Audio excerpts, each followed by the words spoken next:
할렐루야. 오늘 예배 나오신 여러분 주님 이름으로 환영하고 축복합니다. 오늘 주일은 우리 감리교회에서 굉장히 중요한 잔 웨슬리 회심 기념 주일이라고 합니다. 영국 성공의 사제였던 잔 웨슬리 목사님이 회심 이전과 이후의 사역으로 이렇게 나뉘어지는데, 우리 감리교를 창시하신 그런 목사님의 회심을 기념하는 그런 주일입니다. 회심이 굉장히 중요합니다.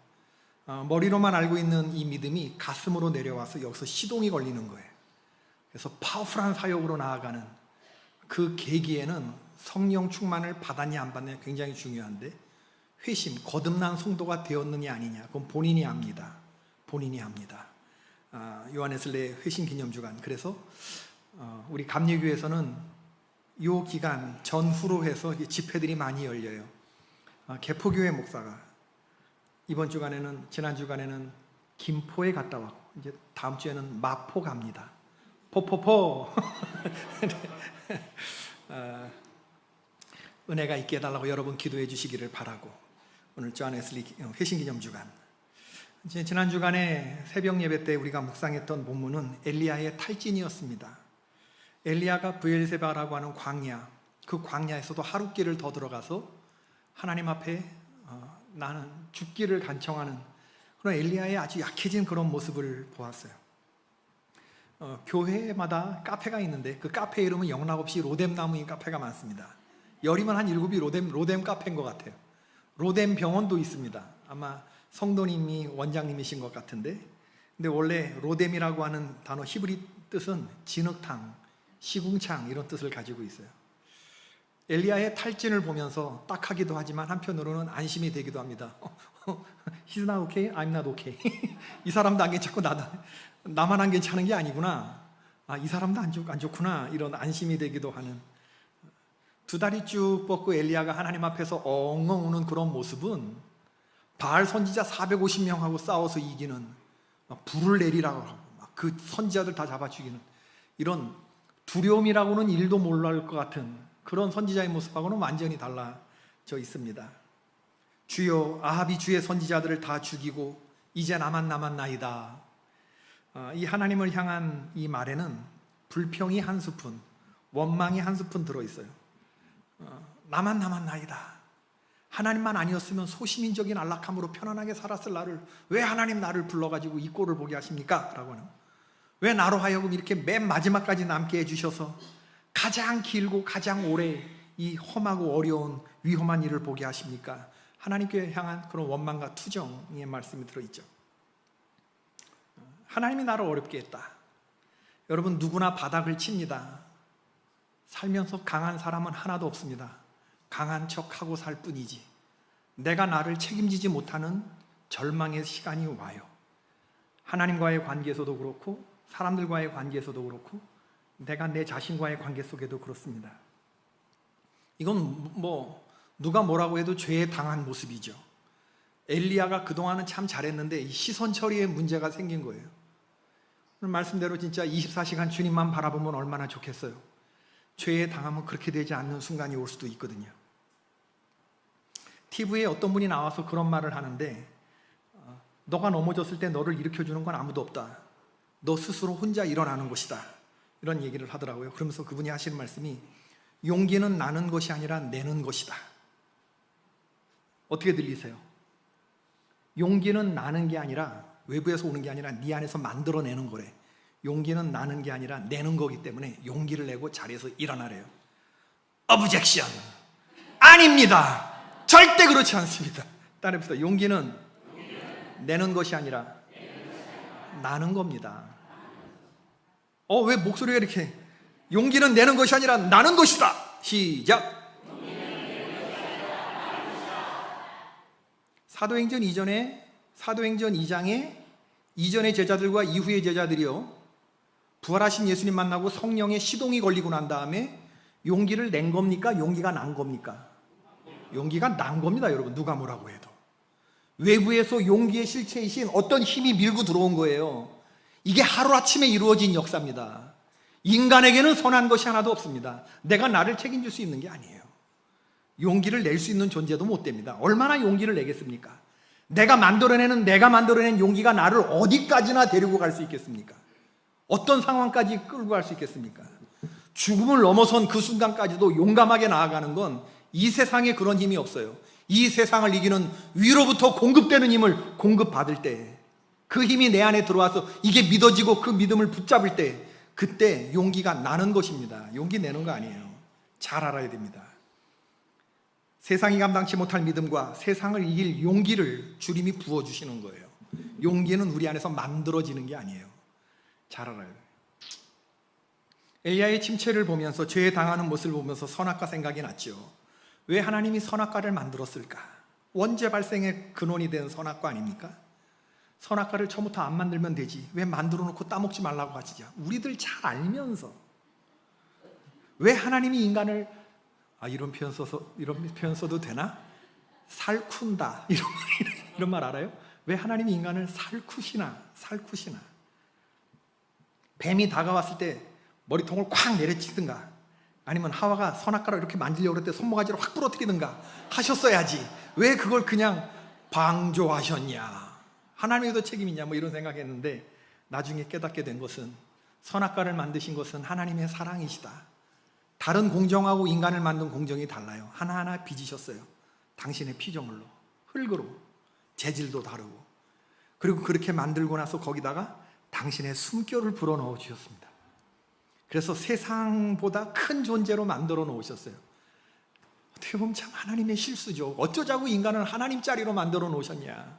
그래서 이걸 놓을 수도 없고 질 수도 없는 그런 존재로 만들어 놓으셨냐?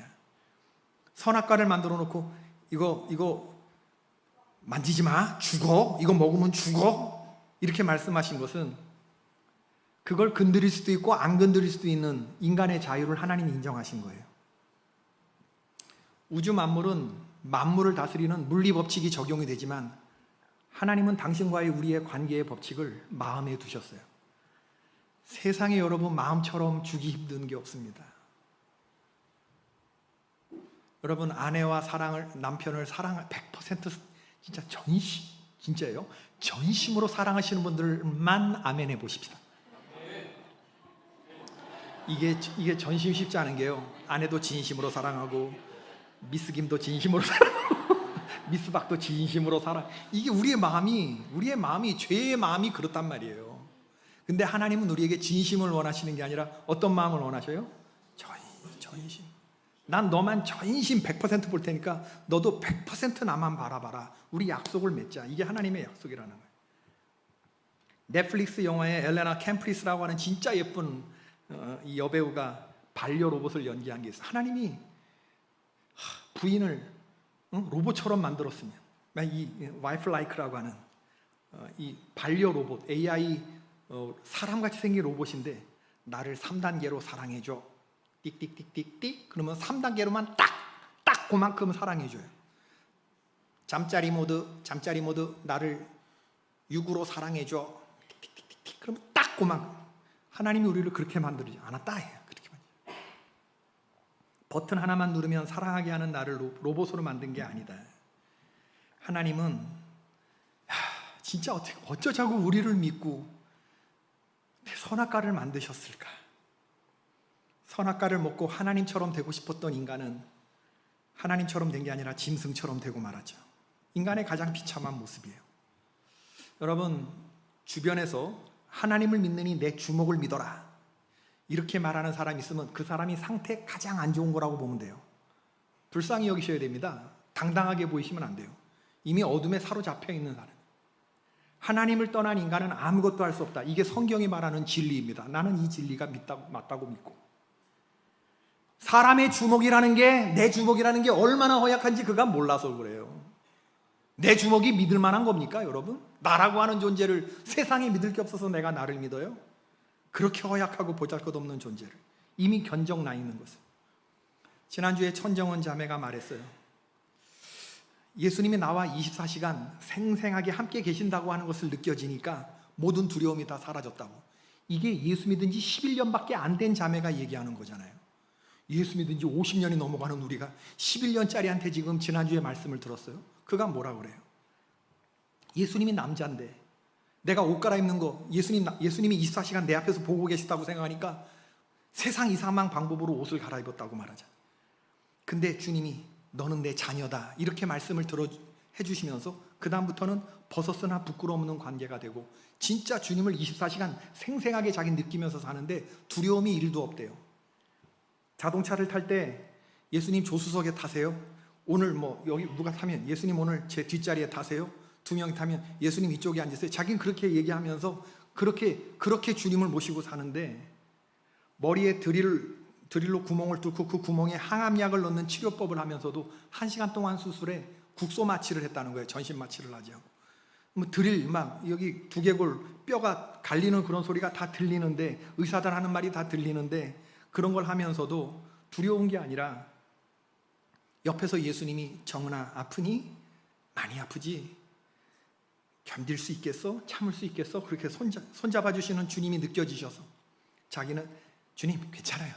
견뎌볼게요. 자기가 그런다잖아요. 믿음은 시선 처리 능력입니다. 하나님의 약속이 있느냐 없느냐의 차이가 아니라 하나님이 내게 하신 약속을 내가 붙드느냐 안 붙드느냐의 차이라는 거예요.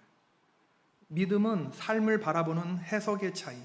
가나안 12명 정탐꾼이 10명은 있는 그대로 현실만 봤지만 2명은 현실 너머에 그 현실을 주관하시는 하나님의 전체 그림 빅픽처를 봤단 말이죠. 하나님을 향한 시선을 놓치지 않는 삶, 바로 거기에 넘어지지 않는 삶의 비결이 있죠. 아브라함이 이삭을 모리아산에서 번제물로 드리러 올라갔을 때 그가 하나님의 전체 그림을 볼 수 있었으면 얼마나 좋았을까. 그런데 아들을 죽여야 한다고 하는 이 자기의 문제에 골몰하다 보니까 하나님의 전체 그림을 보지 못하고 나뭇가지에 뿔이 걸려있는 하나님이 이삭 대신 준비한 수양을 보지 못했죠. 오늘 여러분 시선을 들어 전체 하나님의 그림을 볼 수 있기를 바랍니다. 조그마한 문제를 주시는 이 문제 너머에서 나를 더 큰 존재가 되게 하시는 주님을 발견하는 하나님의 은혜의 숨은 그림 찾기를 하시는 여러분이 될 수 있으셔야 돼요. 시선 처리되어 있으면 보는 거고 안 되어 있으면 못 보는 건데 하나님이 이삭을 대신해서 갑자기 수양 만든 거 아니시거든요.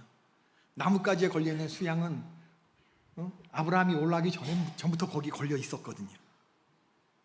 환경과 상황이 안 좋다고 절망하고만 있었으면 끝까지 그 수양을 못 볼 뻔했잖아요. 눈이라고 다 같은 눈이 아니라 눈이 있고 보배로운 눈이 있고 그렇지 못한 눈이 있어요. 눈이 있고 눈깔이 있다고 말씀드리지 않겠어요. 하와가 뱀의 꼬임에 다시 빠져가지고 다시 선악과를 보니까 눈이 눈깔이 됐죠. 믿음의 자리에 의심이 들어오고 겸손해야 할 자리에 교만이 들어오고 하나님이 허락하신 각종 풍성한 것들이 그동안 고마웠던 것들이 하나도 고맙지 않게 느껴지고 그냥 늘 거기 있었던 것처럼 느껴지고 그래 맞아 이 좋은 걸 왜 못 먹게 하지? 눈이 변하여 눈깔이 되시니 믿음이 변하여 의심이 되고 순종이 변하여 반항이 되고 말았잖아요. 먹으면 정녕 죽으리라 하는 이 선악과가 안 먹으면 안 될 것처럼 보여지는 거죠. 반드시 먹어야만 하는 그것으로 보여지는 이게 바로 범죄한 아담과 하와가 하나님을 피하여 도망가요. 인간이 이렇게 넘어져요. 그에게 찾아온 건 두려움이었습니다. 성도에게 두려움은 하나님과 멀어지는 거죠. 그래서 믿음의 반대말은 불신이 아니라 두려움입니다. 눈이 밝아졌어요. 벗은 것을 부끄러워했습니다. 하나님과 떨어진 죄를 지은 인간이 간격이 벌어지게 되고 거리가 벌어지게 되고 하나님을 두려워하게 되고 부끄러워지게 되고 부끄러우니까 무화과 나무 잎을 엮어서 치마를 만들어 입었죠. 부끄러운 것을 가린 거죠. 하나님이 그들을 찾으시면 네가 어디 있느냐 하고 물으셨어요. 그때 그들의 대답이 아담과 하와의 대답이 내가 벗었으므로 두려워하여 숨었나이다. 그때 하나님 말씀하시죠. 누가 너의 벗었음을 너에게 고하였느냐? 네가 가린다고 가렸느냐? 내게는 가려지지 않는구나. 죄가 그따위 것으로 가려질 줄 알았느냐? 죄는 네가 네 스스로 해결할 수 있는 게 아니야. 그걸 해결할 수 있는 전문가가 가려주셔야 가려지는 거지. 우리가 무화과 나무 잎으로 가렸다고 그게 가려져? 하나님 눈에 안 그렇습니다. 창세기 3장 21절 여호와 하나님이 아담과 그의 아내를 위하여 가죽옷을 지어 입히시니라. 하나님이 입혀주시고 하나님이 가려주시고 하나님이 씻겨주셔야만 우리의 죄가 해결되는 줄로 믿습니다. 모든 건 다 그래요. 옷이 중요한 게 아니라 입혀주신 분이 중요하죠. 내게 옷을 입혀주시는 분이 누구시냐? 그분이 중요한 거예요. 나에게 거룩하고 흠이 없는 깨끗한 옷을 입혀주시는 그분, 그분이 입혀주시는 옷을 입고 우리는 살아야 되는 거죠. 인간을 에덴 동산에서 쫓아내시며 하나님이 하신 말, 행동, 이같이 하나님이 그 사람을 쫓아내시고 에덴 동산 동쪽에 그룹들과 두루 도는 불칼을 두어 생명나무의 길을 지키게 하시니라. 생명나무 이 선악과 손대기 전에는 인간은 죽음을 알지 못했는데 이제 죽음이 들어오기 시작했어요. 타락이 들어오기 시작했어요. 하나님이 생명나무에 손대지 못하게 하셨어요. 인간의 영원한 육체적인 생존을 가능케 하는 생명력을 제공하지 않으시겠다라고 하는 뜻을 분명히 하셨죠. 이 생명나무 실과 화염검으로 두르시고 이걸 언제 먹게 되느냐? 에베소 교회 요한계시록 2장 7절에 지금 창세기에서 인간이 놓친 생명실과가 성경책 맨 마지막 요한계시록 2장 7절에 등장하는데 에베소 교회 성도들에게 하신 말씀이죠. 이기는 그에게는 내가 생명나무의 실과를 먹어 나와 영원히 있게 하겠다라고 하십니다. 오늘 우리가 요한복음 16장에 예수님 모습을 보았는데 예수님이 지금 엘리야하고 상황이 똑같으세요. 엘리야와 같은 게 있고 다른 게 있습니다. 엘리야와 같은 건 뭐냐면 죽음의 공격을 받고 계시다는 거예요. 그리고 나만 혼자 남았나이다 하는 절대 고독한 단계에 들어가 있다는 거죠. 32절 말씀, 보라 너희가 다 각각 제 곳으로 흩어지고 나를 혼자 둘 때가 오나니 벌써 왔도다. 그러나 내가 혼자 있는 것이 아니라 아버지께서 나와 함께 계시느니라. 예수님이 혼자 버려졌다는 것을 아셨어요. 너희들이 다 나를 떠나고 혼자. 그런데 예수님은 내가 혼자 있는 게 아니라 누가 나와 함께 있대요? 아버지가 나와 함께 계시대요. 오늘 본문보다 조금 앞선 16장 28절에 보면 예수님 뭐라고 말씀하냐면 내가 아버지께로서 나와 세상에 왔고 다시 세상을 떠나 아버지께로 가노라 이렇게 얘기합니다. 그러니까 예수님은 내 삶의 시작과 끝이 어디서부터 와서 어디로 가는지를 분명히 알고 계시는 거예요. 삶의 어느 한순간도 흔들린 적이 없으셔요.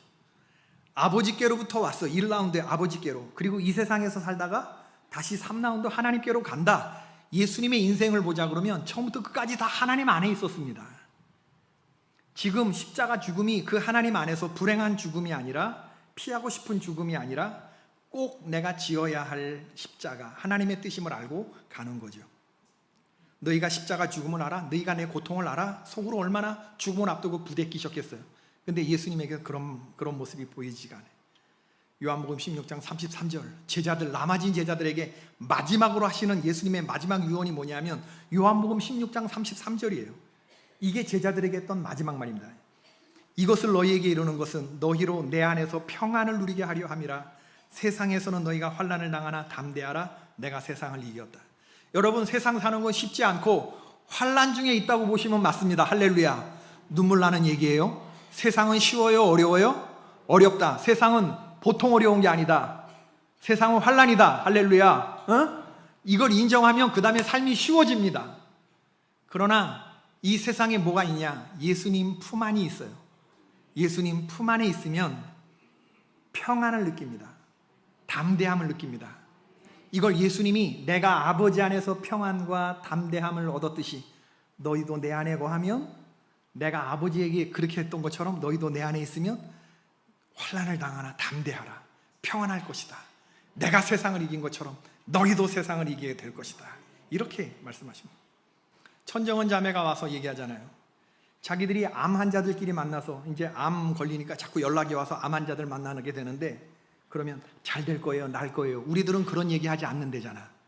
자매님이 먼저 갈지 내가 먼저 갈지 모르지만 우리 그날이 오면 우리 씩씩하게 가요.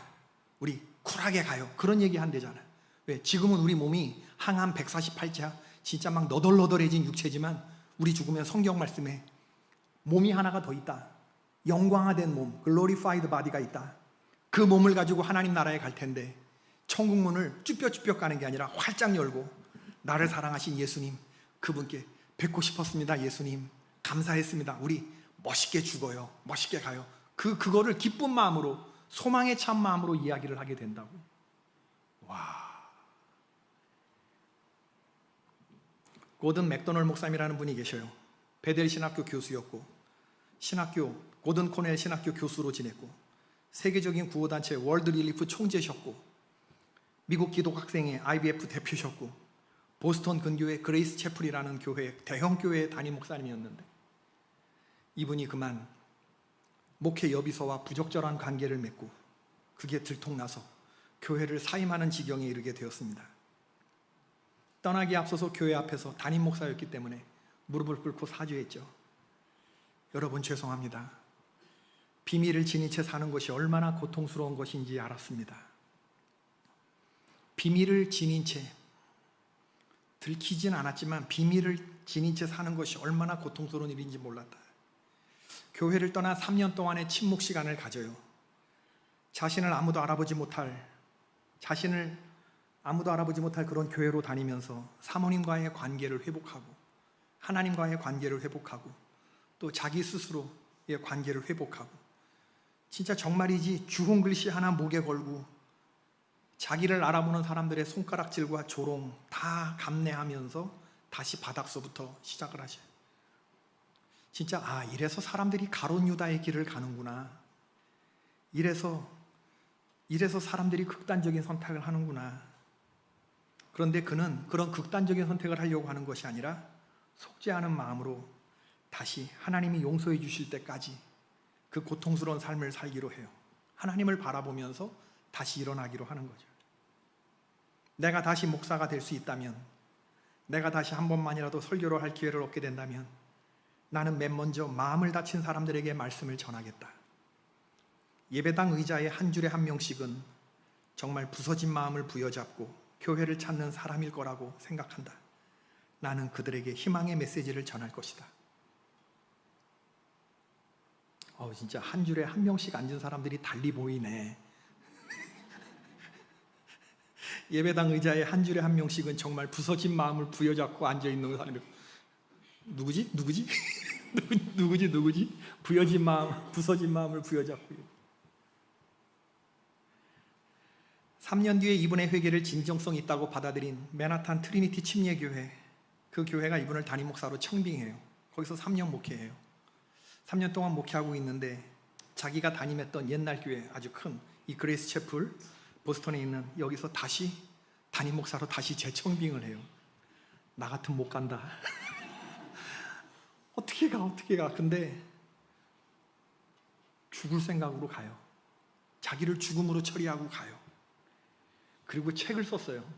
나 같으면 못 쓴다. 제목도 얼마나 거창한지 몰라요. 내면 세계의 질서와 영적 성장. 내면 세계의 질서와 영적 성장. 전 세계적으로 100만 권 이상 팔린 책입니다. 사람이 얼마나 약해지는지가 너무나 생생하게 읽혀요. 죄가 각 사람의 마음속에서 얼마나 크게 역사하는지가 생생하게 읽혀요. 그리고 그 죄가 사람을 얼마나 너덜너덜하게 하는지, 그리고 얼마나 순식간에 사람이 무너지는지, 사람이라는 게 얼마나 무너지기 쉬운 존재인지가 생생하게 읽혀요. 온전함은 완전한 것을 뜻하는 것이 아니라 깨어짐을 삶의 불가피한 것으로 받아들이는 것이다. 이러한 온전함의 의미를 깨닫고 난 후 나는 우리가 참회를 새로운 생명의 온상으로 받아들일 수만 있다면 인간의 온전성이 헛된 꿈이 아니라는 희망을 간직하게 되었다. 여러분, 이게 복음입니다. 우리가 아무리 깨어지고 아무리 우리가 죄악 중에서 헤매고 다닌다 할지라도 우리를 향한 하나님의 사랑과 그 기대는 하나도 하향 조정되지 않았음을 받아들이시기를 축원합니다. 이게 그래서 온전함을 다시 꿈꾸면서 하나님 나를 향한 기대를 저버리지 않았을 거라는 것을 믿으면서 세상 사람들이 무슨 말을 하든지 그러나 하나님의 말씀을 붙들고 일어나는 거예요. 철면피로 일어나라는 얘기가 아닙니다. 그 어떤 수모와 어떤 조롱에도 불구하고 하나님의 말씀 붙들고 일어나는 거예요. 따라해 보세요. 빛 가운데서 어둠을 드러내고 어둠 가운데서 빛을 드러내자. 시작.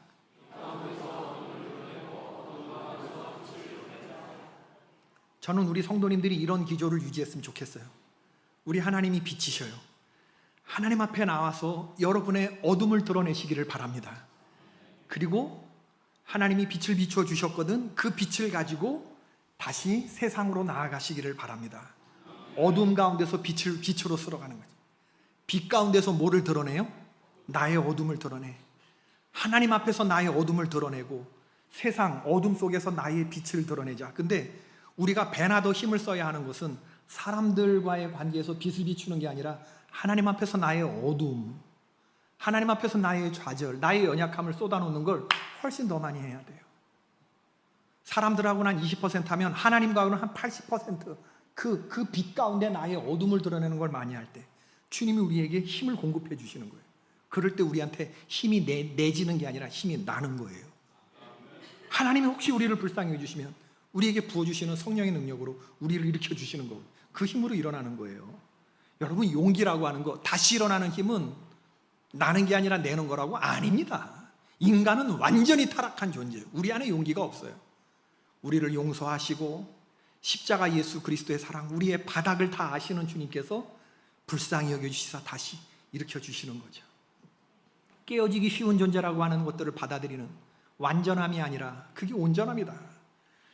고든 맥도널 목사님 얼마나 좋은 말씀을 하시는지 몰라요. 제가 김포지방 가서 첫날 집회를 이렇게 인도하는데 거기 교회가 교회 수가 59개 교회더라고요. 우리 지방 23개 교회밖에 안 되는데 교회 수가 59개야. 와, 교회가 진짜 너무 크더라고. 우리는 중고등부 아이들, 초등부, 유치부 굉장히 귀한 강남에 살죠, 그죠? 거기는 김포는요, 과밀 지역이 교회에 고촌감리교회라는 데인데 오케스트라 토요일날, 주일날, 금요일, 토요일, 주일날 교회 와서 오케스트라 연습하는 중고등부 학생들만 450명이래요. 그 교회에 고촌감리교회가 그 예배당이었는데 집회 장소였는데 그 교회에 어른들이 800명인데 아이들이 또 800명이야. 이야, 450명이 오케스트라를 연습하는 아주 오케스트라의 몸을 아주 목을 건 목을 매는 그런 교회더라고요. 450명 학생들이. 교회 수도 많고 59개 교회. 목사님들이 쫙 서서 이렇게 하는데 야, 다시 일어나 탁 찬양을 부르는데 그 찬양이 너무 은혜가 되고 그래서 오늘 제가 이 말씀을 전하는 거예요. 다시 일어나기를 바랍니다, 여러분. 한 줄에 하나씩 앉으신 분들, 부서진 마음으로 혹시 앉아 계신 분들 오늘 잘 오셨습니다. 오늘 주님 주시는 힘을 받고 그리고 힘을 내는 게 아니라 그 힘을 받고 일어나시는 그런 은혜가 되기를 바라요. 우유잔 10번 엎질러도 괜찮아요. 젖소 한 마리 붙잡고 있으면 든든한 거 아닙니까? 예. 젖소 한 마리 붙잡고 있으면 우유잔 10번 흔들어도 되는 거예요. 예. 그 59개 교회 목사님들이 다시 일어나 찬양하는데 내가 우리 목사님한테 우리가 이 찬양 불렀냐 그랬더니 불렀대. 근데 왜 나는 몰랐지? 예. 나는 몰랐지 왜 이 노래가 처음 그렇게 은혜가 되는데. 야, 목사님들 절반 이상이 다 개척교회고 교인 뭐 한두 명 앉혀놓고 낮에는 쿠팡 배달한다고 그러고 누구는 뭐 음식점 뭐 이렇게 하고 다 노가다판 간다고 하시는 그런 목사님들도 계시고 사모님도 다 일하고 계시고 그런 분들인데 다시 일어나 이 찬양을 부르는데 제가 너무 은혜가 돼서 마지막 날 찬양팀, 드럼 치는 목사님, 기타 치는 목사님, 건반 치는 목사님 앞에 찬양팀 쫙 쓴 사람 한 10대 명 쫙 세워놓고 제가 용돈 주고 왔습니다. 할렐루야. 다음 주에도 그렇게 할 거예요. 하나님 은혜 주시면. 야, 나 같은 목사가 어디냐? 이래가면서 제가 찬양팀 힘내자 힘내자, 내가 당신들 말씀에 힘냈다. 어떤 목사님은 제 후배인데 갓 졸업한 둘째 아들이 가출을 했다네. 가출을. 목사님 아들이 가출하면 어떻게 해요? 어린이날 설교 어떻게 해요? 자녀교육 설교 어떻게 해? 며칠 전에 크게 다퉜대. 큰 소리 좀 쳤대. 자기가 때리진 않았대. 둘째 아들은 나갔대. 근데 얘가 한 번도 속을 썩이지 않은 그런 아들이었는데 집 나가서 일주일 동안 연락이 안 되고.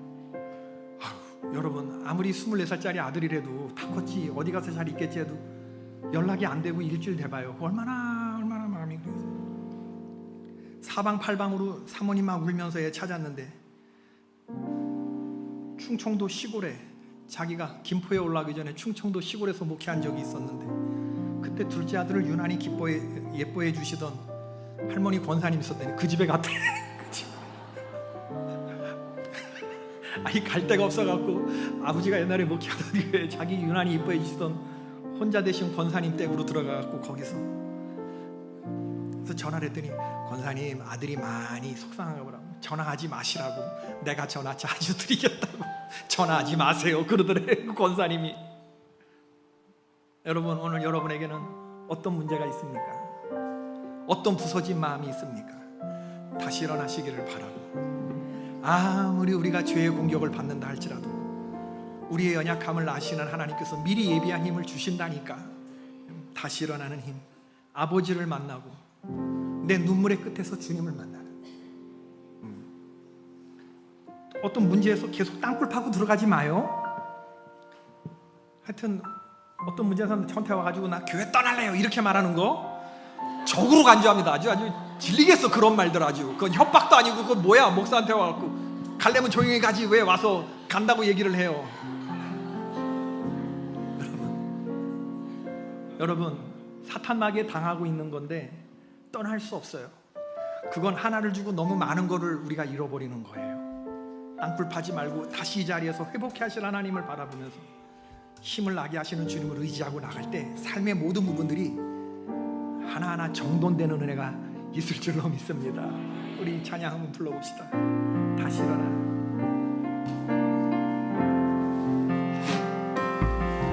나는 내 마음에 복음이 흥했던 곳에서 다시 아버지를 만나고,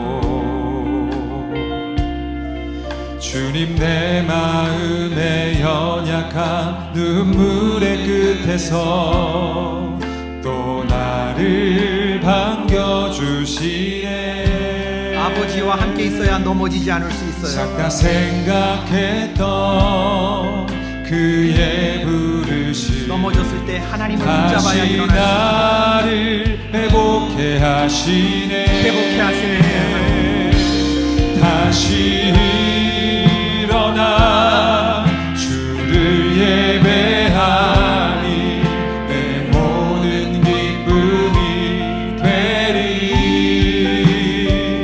그의 기쁨 되어 삶의 모든 순간을 주께 다 내어. 내가 내 영혼에 고백하듯이 나는 내 마음의 복음이, 나는 내 마음의 복음이 흥했던 곳에서 다시 아버지를 만나고,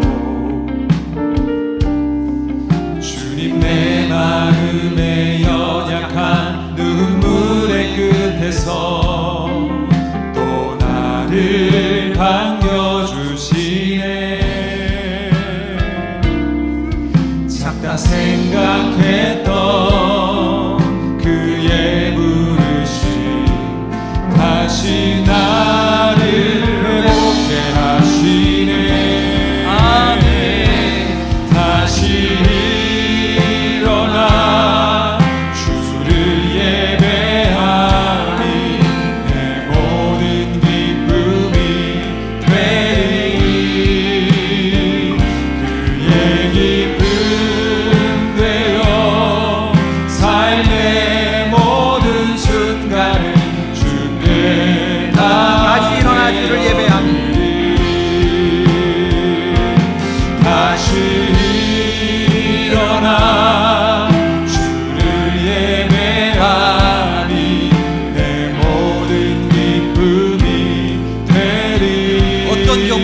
예배가 포기돼서는 안 됩니다. 기쁨 되어 삶의 모든 순간을 주께 다 목소리 높여서 부릅시다. 다시 일어나 주를 예배하니 내 모든 기쁨이 되리. 아멘.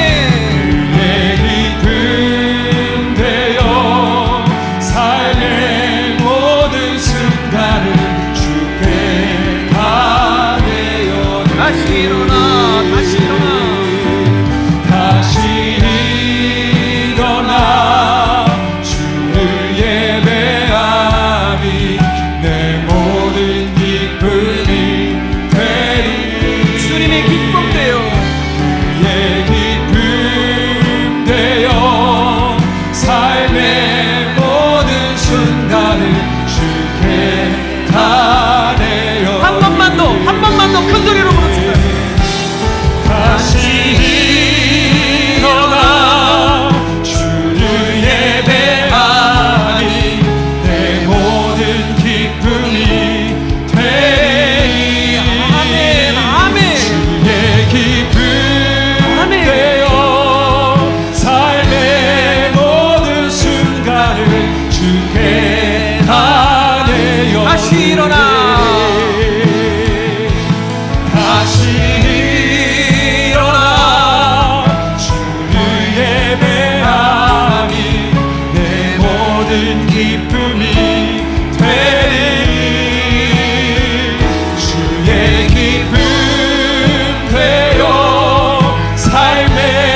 이름 한번 부르고 기도할 텐데 주님이 말씀하셔요.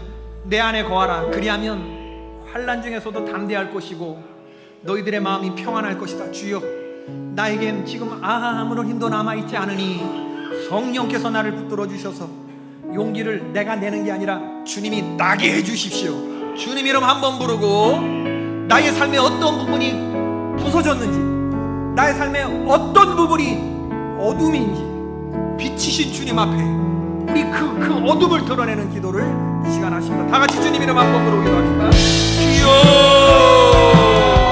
주여. 주님, 아버지와 함께 있어야 넘어지지 않을 수 있는 줄로 믿습니다. 넘어졌을 때 아버지 손잡고 일어나 하나님 그러한 저희들에게 도와여 주시옵소서. 가운데 소금을 드러내고 어둠 가운데서 빛을 드러내는 주의 백성들이 되게 하여 주시옵소서. 여호와 하나님, 죄는 하나님과의 관계를 통해서만 씻겨지는 것입니다. 하나님 없이 내 마음대로 하고 살았던 그 인종을 교만함을 드러내게 하여 주시옵시고, 아버지 하나님, 내가 무너진 그 자리에 주저앉는 그 자리에 깨끗하게 씻김받고 다시 일어나게 하여 주시옵소서. 어둠 세상의 빛을 드러내는 삶을 살게 하여 주시옵소서. 아버지요, 아버지요, 아버지요. 구별된 사람의 삶, 거룩하고 흠이 없이 세상을 살아가는 온전한 크리스찬의 삶을 살아내는 주의 백성들이 될 수 있도록 여호와 하나님 은혜를 주시옵소서. 생명나무의 은혜가 되시고, 아버지 하나님, 나는 완전하지 못하오니 내 하나님만이 나를 완전하게 하시는 줄로 믿사오니 그 힘이 하나님 예배의 자리, 기도의 자리, 찬양의 자리에서 공급되게 하여 주시고 영적인 하나님 경sam선이 끊어지지 않게 하여 주시고, 아버지 하나님, 주님의 귀한 견고의 원석을 주시는 힘으로 믿음으로 하나님 일어나는 주의 백성들 될 수 있도록 은혜를 더하여 주시옵소서. 다시 일어나 주를 예배하니 내 모든 기쁨이 되리. 그의 기쁨 되어 삶의 모든 순간을 주께 바래요. 다시 일어나, 다시 일어나, 다시